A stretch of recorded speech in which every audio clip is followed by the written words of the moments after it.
Hi, my name is Roy Griffin. My call sign is W4RJG, and I live in South Boston, Virginia. Today for EDM, we'll be talking about P2P. What is P2P? What is its purpose? And how do we use it within EDM? P2P is an abbreviation for peer-to-peer or person-to-person chatting, people chatting, and point-to-point.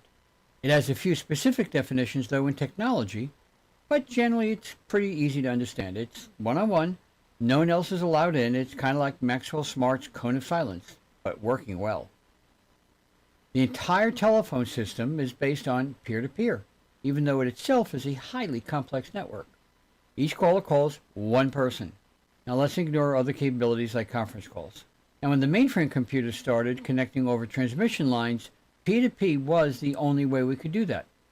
The original high-speed network was called NDM. Sound familiar? It connected to other nodes, which were mainframes, and it was one computer at a time. P2P. This is to show the same terminology does not mean the same technology is used. In amateur radio, many times we are in a peer-to-peer mode. It's one operator in conversation with another, and others are not joining in. Now that can be over a single sideband, CW, and of course lots of digital modes. P2P can be viewed a few different ways, and each one is valid in their own way. In the first responder emergency communication realm, specific protocols are followed, and there can be many units on the repeater together, but one P2P communication is allowed. That ensures an orderly flow of information that is accurate by the sender and receiver. And all that is based on and established and made sure it happens by a solid dispatcher role within a police, fire, and EMS, or as we know it within our world, the network control station role. Typically means a repeater locally, but it could be, of course, an HF network. First responders in larger communities can send out a communication unit to handle heavy traffic locally for larger deployments. All of that would be on simplex, but that is there when all else fails backup system, and it is still P2P because the dispatcher is still making sure it's a P2P mode of communication, one station at a time. And we use repeaters or simplex, and it will be in P2P operation when it's restricted by the technology or not if we have that same operation going. This is to help showcase that even when amateur radio community is using the same terminology, it will not be the same use of technology used. A repeater kind of forces it. You go on HF, on sideband, there's no forcing it, but the NCS will make sure that that's the way it should be happening. So in essence, P2P is two things, and it is possibly a specific technology in use as one of those things, like VAR-AC or WinLink P2P, but the other thing is that it's always a practice of one-to-one with no one in between. How do we use it within EDM? We promote the use of two specific digital communication programs for efficient, when all else fails, P2P messaging capability. Direct, thus our name, MCOM Direct Messaging. And those two packages are VAR-AC and WinLink in a P2P mode. They both use a VARA protocol on HF and FM. And if you find other P2P modes that are already in place for ongoing messaging that work for you, already established in your area, like the W1GHK NBEM scenario, we don't discourage its use. VARA, however, does give some direct benefits. Now, there are two levels of P2P communication during an initial disaster, whether it's local or a larger region. The when all else fails scenario. The first level, as in any emergency, is situational awareness and impact. As amateur radio operators looking to support your served agency, remember you do not self-deploy, but you would like to know what resources you can make available for them, or for your community, you want to be aware of who else is available. All of the methods are expected to have failed. The phones, repeaters, internet, anything. The EDM design is using VAR-AC as the way to find each other. Other than the one-way broadcast feature, VAR-AC is P2P only when communicating with others. It is P2P with only one station connection to another one at a time. But in VAR-AC, you can find out who else is available to connect to, part of its unique features, which is why we recommend it.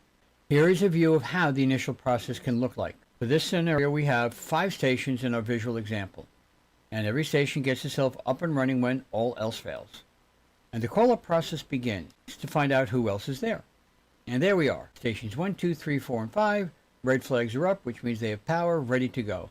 And they all fire up VAR-AC on their frequencies as designed. Now, it should be done based on the plan in the EOP and with the preset ICS 217 forms to help speed up the call-up process. Where to go, when to go, what mode to use.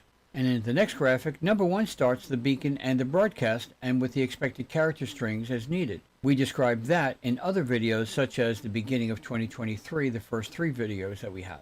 So here, picture yourself as number 1. You're number 1. You don't know the others that are out there yet, so you want to know. So you fire up, you start beaconing, you start broadcasting, there goes the green arrow, you're going out. Stations 2, 3, 4, and 5 are there, and while you started your VARAC call-up process, so now the others have.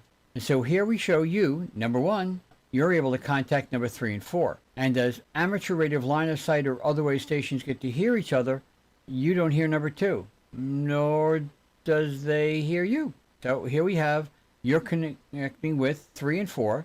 Number 2, even though it's closer, you don't see it, you don't hear it, and it can go that way at times for any number of reasons, emergency or not.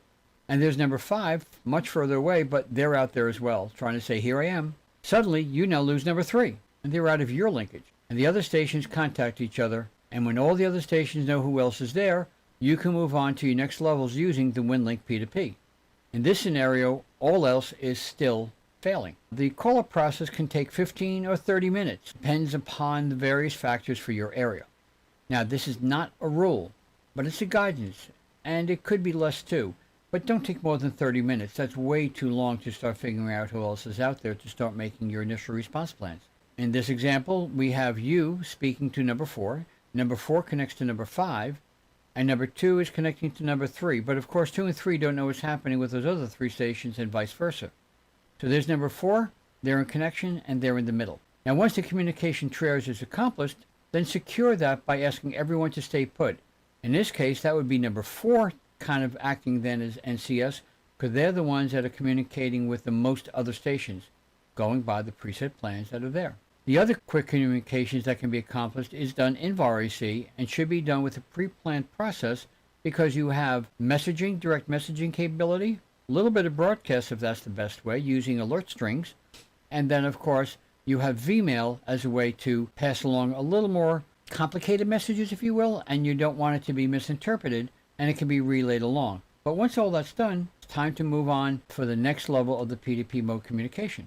That next level is when all else is still failing, and WinLink P2P is now the method for formal communication. Using peer-to-peer contacting, formal communications is established with ease. As a reminder, you are not to self-deploy. You must always, as part of that plan, is wait to find out who should deploy from your area based on what the need is from your served agencies.